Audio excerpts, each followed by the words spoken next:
Hello दोस्तों, मैं आपका दोस्त सबा मेठा। मैं आशा करता हूँ आप सब अच्छे होंगे और सकुशल होंगे। हमारे चैनल पे आपका स्वागत है। अगर आप हमारे चैनल पे नए हैं तो सब्सक्राइब कर ले, ताकि आरपीएफ के आने वाली टोटल जितनी भी अपडेट है आपको टाइम टू टाइम मिलती रहेगी। और सबसे पहले फिर से मैं बोल दे रहा हूँ कि आरपीएफ की अभी भी ऑफिशियली कोई भी वैकेंसी डिक्लेयर नहीं हुई है, इसलिए किसी के बहकाव में नहीं आए। आप बस मेहनत करें। हम हमारी पिछली वीडियो में सबसे पहले देखा था कि जोन कौन कौन से है, एग्ज़ाम सेंटर कहाँ आएंगे, तो और सीबीटी टेस्ट कैसा होगा। अब नेक्स्ट स्टेप है हमारा फिज़िकल का। तो फिज़िकल के बिना अगर आप आगे नहीं जाओगे, क्योंकि सीबीटी में अगर मान लो आप सिलेक्ट हो गए तो अब अपना आएगा, नेक्स्ट आएगा फिज़िकल। तो फिज़िकल में आपको क्या ध्यान रखना है वो मैं आज डिटेल से बताता हूँ।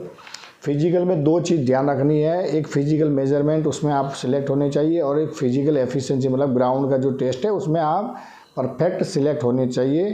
थोड़ा भी 19-20 नहीं चलेगा। ये मैं पहले से बोल रहा हूँ कि आप सोचोगे थोड़ा 19-20 चल जाएगा तो नहीं चलेगा।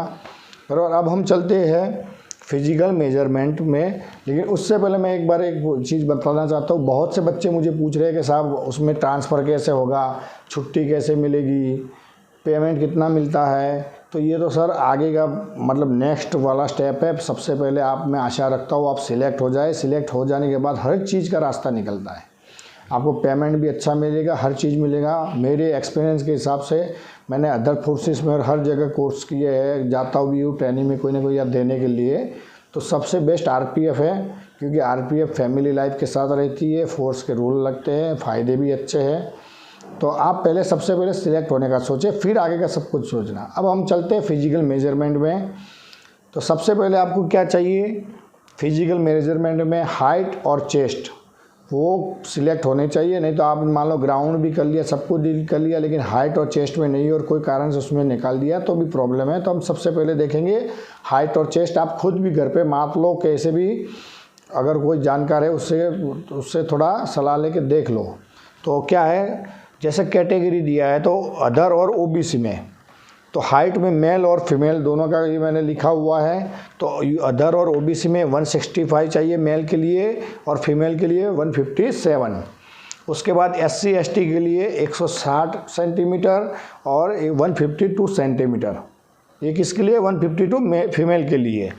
और तीसरे में है Gorkha, Maratha, Dogra, Kumaon and others caste जो स्पेसिफिकली गवर्नमेंट ने डिक्लेयर किया है, जो स्पेसिफिकेशन में उनका 163 है, और फीमेल के लिए 155 है।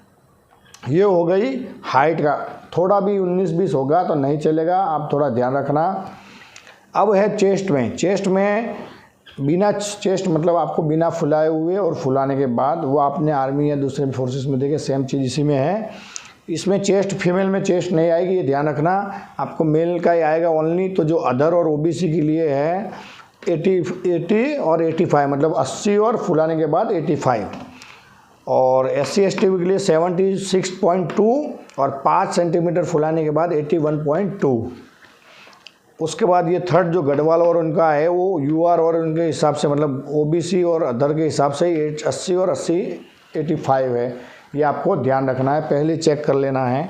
अब उसके बाद है पीईटी, फिजिकल एफिशिएंसी टेस्ट, मतलब तो आपको ग्राउंड में क्या क्या करना पड़ेगा। ये तो हो गया तुम्हारा हाइट चेस्ट का। अब है पीईटी। पीईटी में कितने चांस मिलेंगे वो भी मैं आपको क्लियर बता देता हूँ।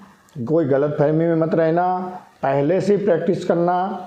हो सकता है अभी बिहार पुलिस की वैकेंसी निकली है तो उसके पीछे पीछे रेलवे का भी चांस हो आरपीएफ के आने का, तो आप पहले से मेहनत करना। और मैं लगातार बोलता रहता हूँ कि अगर मान लो 1000 वैकेंसी है तो उसमें एक अपनी खुद की समझ के प्रैक्टिस इतना करो कि वो वैकेंसी मेरी ही है। मैं आपको रिक्वेस्ट करता हूँ, मैं क्लियर बोलूँगा।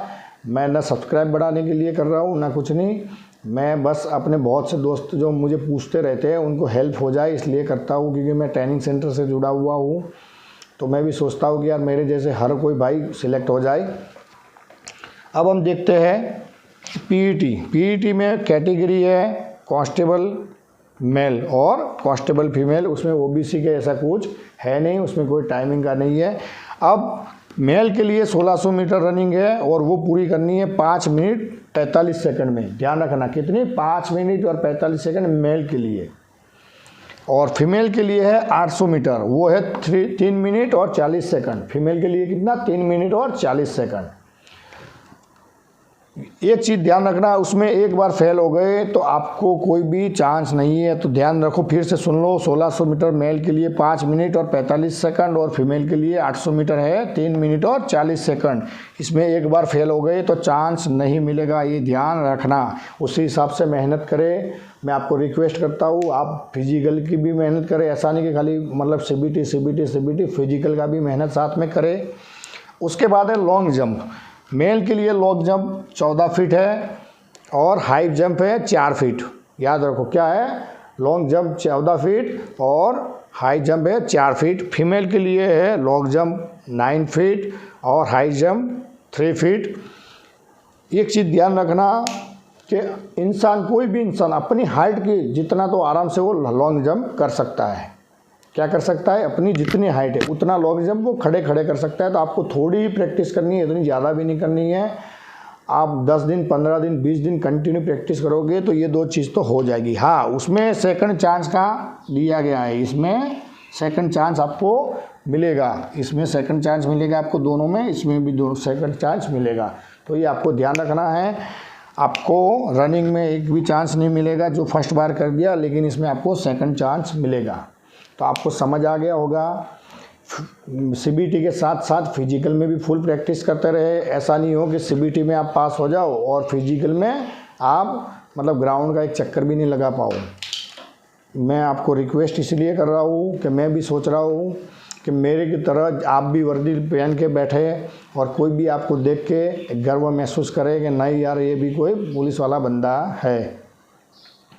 उसके बाद हम देखेंगे नेक्स्ट में, ये हमने देख लिया, फिजिकल तक आ गए। हमने पहले क्या देख लिया, जॉन का देख लिया, जॉन के कहा सीबीटी एग्ज़ाम होंगे देख लिया, और उसके बाद हमने फिजिकल का देख लिया।